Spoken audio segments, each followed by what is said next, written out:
If you guys need coins for the new Fut birthday promo, make sure you check out MMOXP.com. Their link is down in the description. They're very fast, they're very cheap, they're very reliable, and if you use my code Rema, you can get yourself a nice 5% discount. So what's up guys, my name's Ash and welcome back to a brand new video. In today's video guys, I've got some updated custom tactics and player instructions for the 4-3-2-1 formation. This is still the most popular formation in FIFA 23 and that is with good reason because it is super overpowered and it's the one I primarily use the most in game. But just before we get into today's video guys, I'd very much appreciate it if you could drop it a thumbs up as that does really help me out with the YouTube search algorithm. Also subscribe to the channel if you are new so you never miss out on any videos like this one, and don't forget to turn on notifications so you are notified when a video is posted. And with all that aside guys, let's get right into today's video.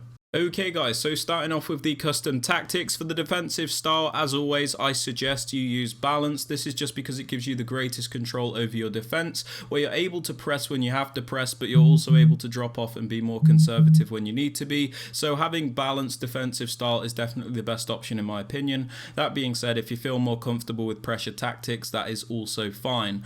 Moving on to the defensive width guys, I have this on 43. There's not really like too much reasoning behind the specific number, but I kind of just go between like 40 and 45 at the moment, but 43 is just bang in the middle, which is why I've settled on that for now. And this is just because you're able to primarily defend in a narrow shape and block off those attacks through the middle, whilst also having that natural width to cover the wide areas as well. So it is very important to have that lower width in my opinion.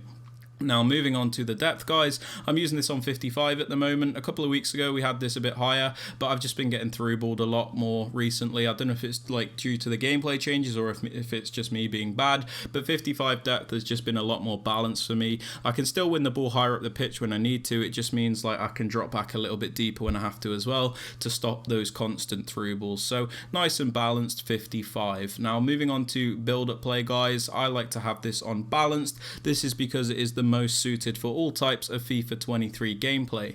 As you guys are aware, there's so many different types of gameplays you might experience. You can experience fast gameplay, slow gameplay, laggy gameplay, so many types of gameplays that there are in this game.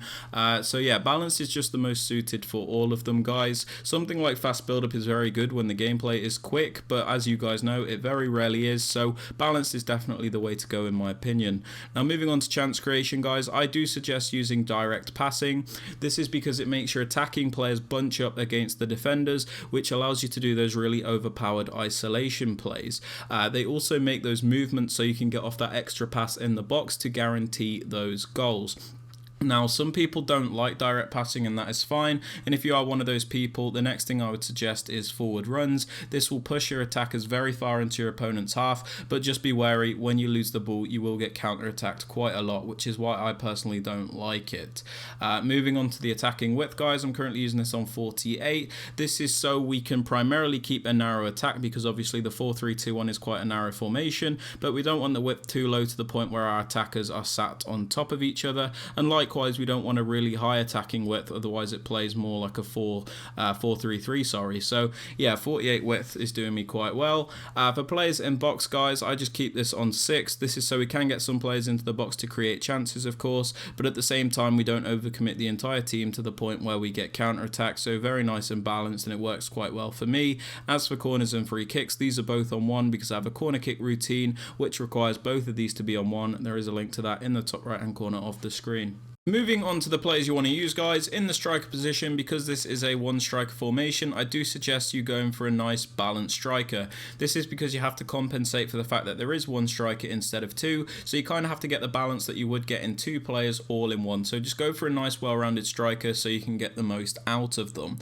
Moving on to the right forward and the left forward, I suggest using good winger style players. These are players with pace, good skills, good dribbling, good everything in attack really, because these are like your main creators players in the formation. If they're super clunky and they don't have much like attacking ability, you're going to struggle with them. So just make sure you go for like those really good winger style players.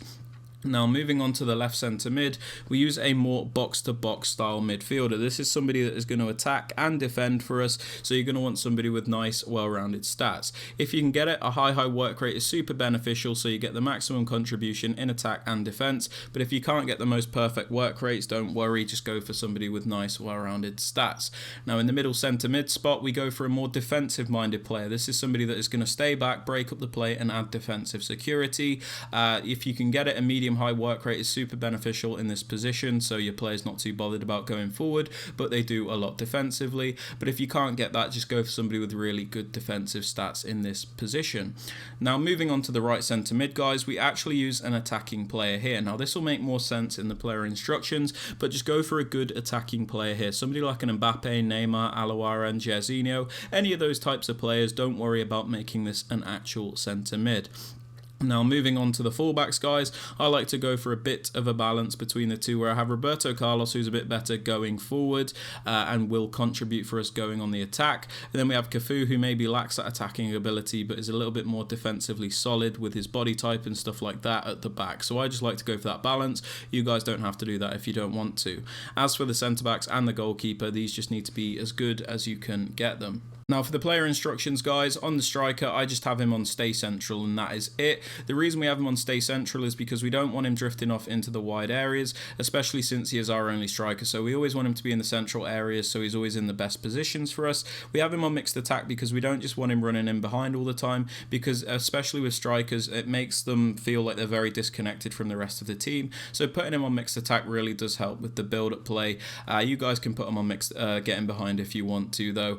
Now moving on to the right forward, we have him on stay central and getting behind. We have this player on stay central because although he's like one of the wider players, we still don't want him drifting off too far into the wings. Otherwise, like I said, it plays like a 4-3-3 and we don't want that. So stay central means he's always going to stay narrow and be like involved with the rest of the team. We actually do put this player on getting behind though, so he is always making the best runs and allows us to get in behind because of like all the runs he's making and all the space he's getting, that kind of thing. So stay central, getting behind works on this right forward very well, but yeah, remember not to have it on the striker. Now moving on to the left forward, guys, we just have him on comeback on defense. The reason we do this is because it's going to make the team defend in a 4-4-2 shape. So putting him on comeback on defense means he's going to come back to defend as a left midfielder in a 4-4-2 shape.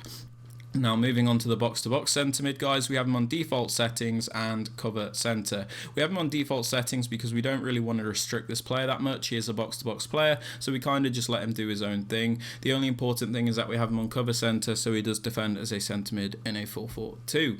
Now moving on to the middle centre mid, the more defensive-minded player, we have him on stay back while attacking, stay on the edge of the box across, and cover centre. Stay back while attacking means he's not going to be bothered about going forward, which is great because we don't want him to. Stay on the edge of the box across means if he does accidentally get sent forward, he won't commit into the penalty area. He'll kind of just stay outside the box, so it's just like another fail-safe. And then we have him on cover centre, so he does defend as a centre mid in the 4-4-2 shape.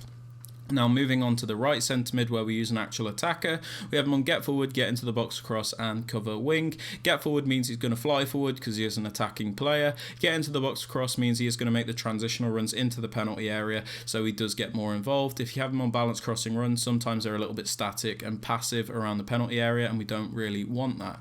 We also have him on cover wing, so he does defend as a right mid in the 4-4-2. This is why I said you don't actually have to use a centre mid in that position. So left mid's going to be Di Maria, centre mid's going to be Pogba, right centre mid's going to be Jorginho, and then right mid's going to be Chiesa for me.